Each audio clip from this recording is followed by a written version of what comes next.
A carteira, Machado de Assis. De repente, Honório olhou para o chão e viu uma carteira. Abaixar-se, apanhá-la e guardá-la foi obra de alguns instantes. Ninguém o viu, salvo um homem que estava à porta de uma loja e que, sem o conhecer, lhe disse rindo: "Olhe, se não dá por ela, perdi-a de uma vez." "É verdade", concordou Honório envergonhado.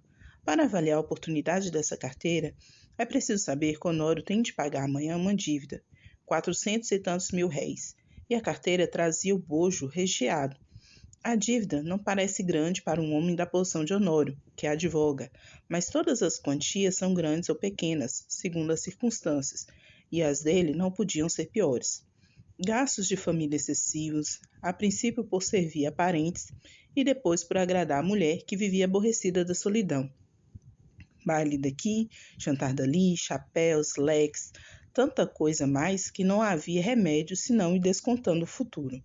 Endividou-se. Começou pelas contas de lojas e armazéns, passou aos empréstimos 200 a um, 300 a outro, 500 a outro, e tudo a crescer, e os bailes a darem-se, e os jantares a comerem-se, um turbilhão perpétuo, uma voragem.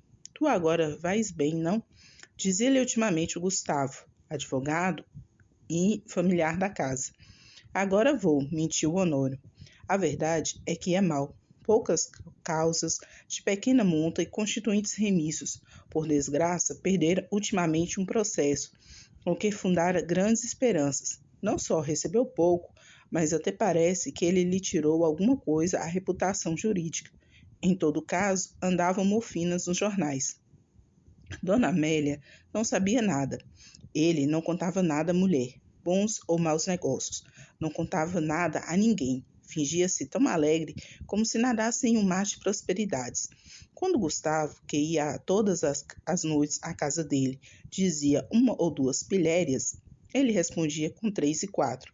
E depois ia ouvir os trechos de música alemã que Dona Amélia tocava muito bem ao piano e que o Gustavo escutava com indizível prazer. Ou jogavam cartas, ou simplesmente falavam de política. Um dia, a mulher foi achá-lo dando muitos beijos à filha, criança de 4 anos, e viu-lhe os olhos molhados. Ficou espantada e perguntou-lhe o que era. "Nada, nada."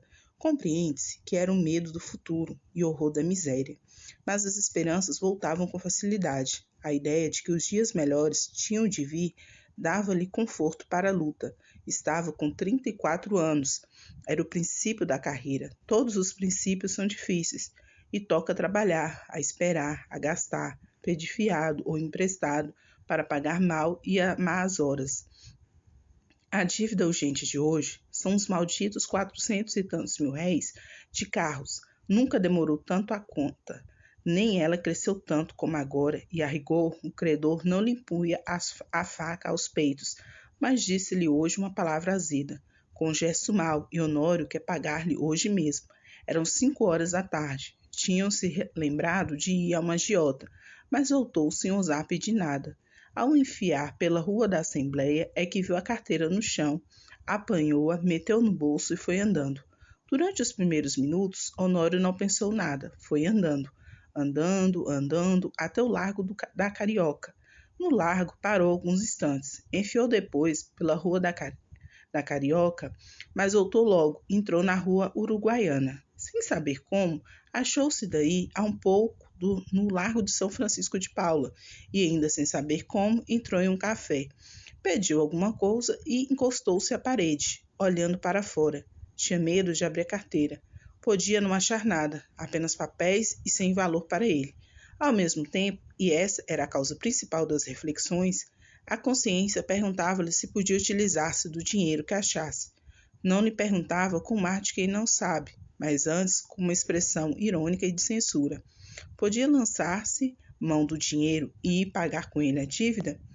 Eis o ponto. A consciência acabou por lhe dizer que não podia, que devia levar a carteira à polícia ou anunciá-la. Mas tão depressa acabava de lhe dizer isso, vinham os apuros da ocasião, e puxavam por ele e convidavam-no a ir pagar a cocheira. Chegavam mesmo a dizer-lhe que, se fosse ele que a tivesse perdido, ninguém iria entregá-la, insinuação que lhe deu ânimo. Tudo isso antes de abrir a carteira. Tirou-a do bolso, finalmente, mas com medo, quase às escondidas. Abriu-a e ficou trêmulo. Tinha dinheiro, muito dinheiro. Não contou, mas viu 2 notas de 200.000 réis, algumas de 50 e 20. Calculou uns 700.000 réis ou mais, quando menos 600. Era a dívida paga, eram menos algumas despesas urgentes. Honório teve tentações de fechar os olhos, correr a cocheira, pagar e depois de pagar a dívida, adeus. Reconciliar-se-ia consigo. Fechou a carteira e, com medo de a perder, tornou a guardá-la. Mas aí a pouco tirou outra vez e abriu-a, com vontade de contar o dinheiro. Contar para quê? Ele era dele? Afinal, venceu-se e contou. Eram 730.000 réis. Honório teve um calafrio. Ninguém viu, ninguém soube. Podia ser um lance da fortuna, a sua boa sorte, um anjo. Honório teve pena de não crer nos anjos. Mas por que não havia de crer neles? E voltava ao dinheiro, olhava, passava pelas mãos, depois resolvia o contrário. Não usar do achado, restituí-lo. Restituí-lo a quem? Tratava de ver se havia na carteira algum sinal. Se houver um nome, uma indicação qualquer, não posso utilizar-me do dinheiro, pensou ele.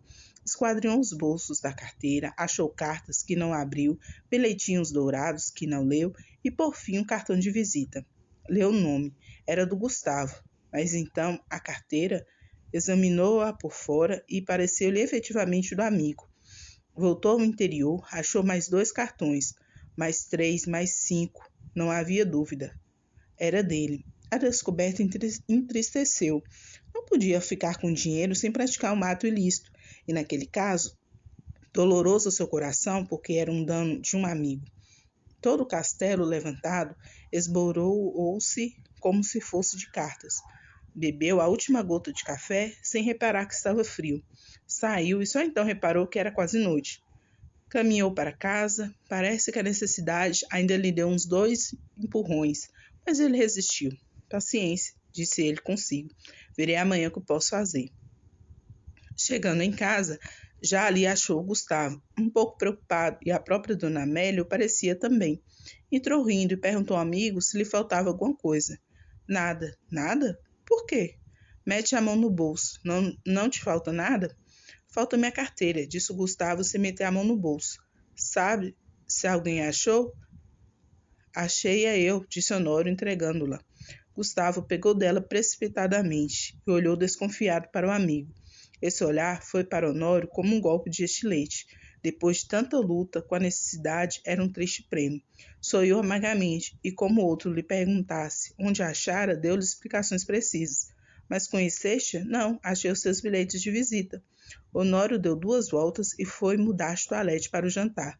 Então Gustavo sacou novamente a carteira, abriu-a e foi a um dos bolsos. Tirou um dos bilhetinhos que o outro não quis abrir nem ler. Estendeu-o a dona Amélia, que, ansiosa e trêmula, rasgou 1000 pedacinhos.